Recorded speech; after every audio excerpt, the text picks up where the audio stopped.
Hello दोस्तों, राधे राधे। कैसे हैं आप लोग? देखिए, प्रदीप मिश्रा का वीडियो क्या कह रहे हैं। चलिए देखते हैं, सुनते हैं, और पसंद आएगा तो लाइक सब्सक्राइब कर लीजिएगा, पूरा देखिएगा। चलिए देखते हैं, शुरू करते हैं वीडियो को। क्या कह रहे हैं। राधे राधे। एक पत्र आया है, देखो। आज के जमाने में भी सावित्री होती है।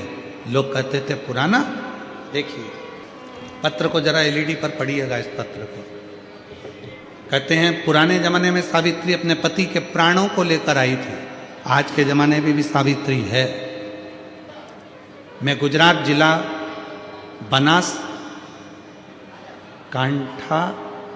बनासकांठा दियोदर की रहने वाली हूँ। मेरा नाम रीटा बेन ठक्कर है। मेरा मोबाइल नंबर ये है। कहीं बैठी हो तो आ जाइए। आप ही हैं, एक बार ऐसा हाथ हिला दो। हाँ, वापिस हाथ हिलाओ एक बार। हाँ जी, दिख गए हो, आ जाइए, आ जाओ। गुरुजी, शादी के समय पर यह मालूम नहीं था कि पति बोल नहीं सकता, सुन नहीं सकता। विवाह हो गया। जब विवाह हो गया, आ गए, तब मालूम पड़ा कि पति की वाणी नहीं और श्रवण शक्ति नहीं। मेरे पति जन्म से ही न बोल पाते थे न सुन पाते थे। विवाह तक मालूम नहीं पड़ा। विवाह होने के बाद मालूम पड़ गया कि ना बोल पाते ना सुन पाते।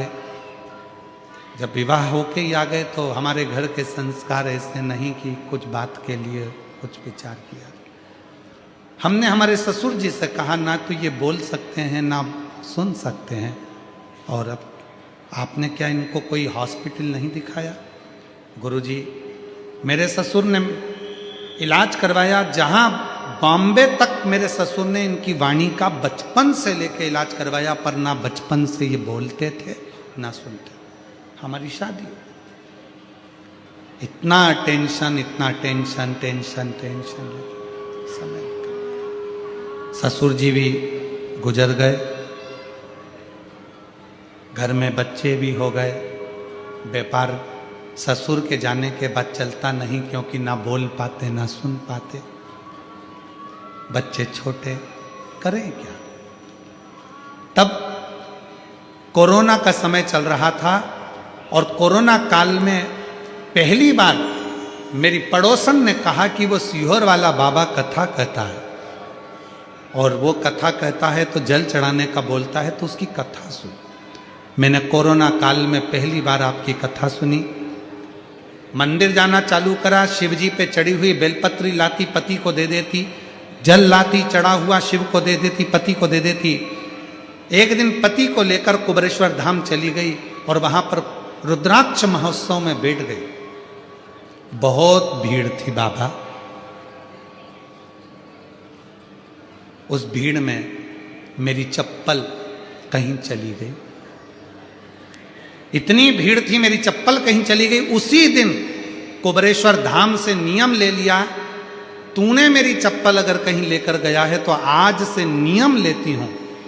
भले मेरे घर में बच्चे हो गए, मेरा ससुर चले गया, पर मुझे नहीं मालूम था कि इनकी वाणी नहीं और श्रवण शक्ति नहीं, पर मेरा विवाह तो हुआ ना।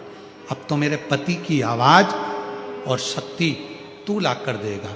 जब तक चप्पल नहीं पहनूंगी, कुबरेश्वर धाम पर छोड़ कर जा रही हूं, और यहीं रख कर जा रही हूं। बाबा छोड़ आई। उस दिन से ना चप्पल पहनी और ना कहीं इधर उधर भटकी। केवल मंदिर जाती, जल देती, आ जाती। मैं नहीं जानती कि कुबरेश्वर बाबा की भूमि पर ऐसा क्या है। शिव जी ने ऐसी कृपा कर दी, जो बचपन से नहीं बोल सकता था, जो बचपन से नहीं सुन सकता था, आज मेरा पति बोलता भी है, सुनता भी है। और बाबा की कृपा से अब दुकान भी संभालने लगे। क्यों?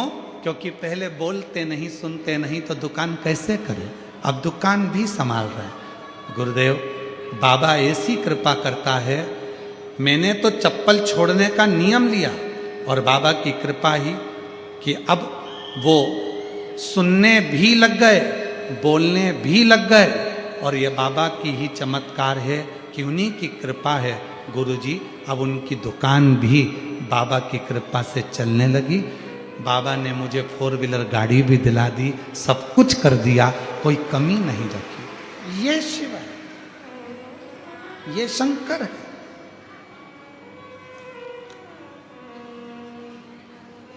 शिव शिव है, ओगड़दानी ओगड़दानी, शंभु शंभु।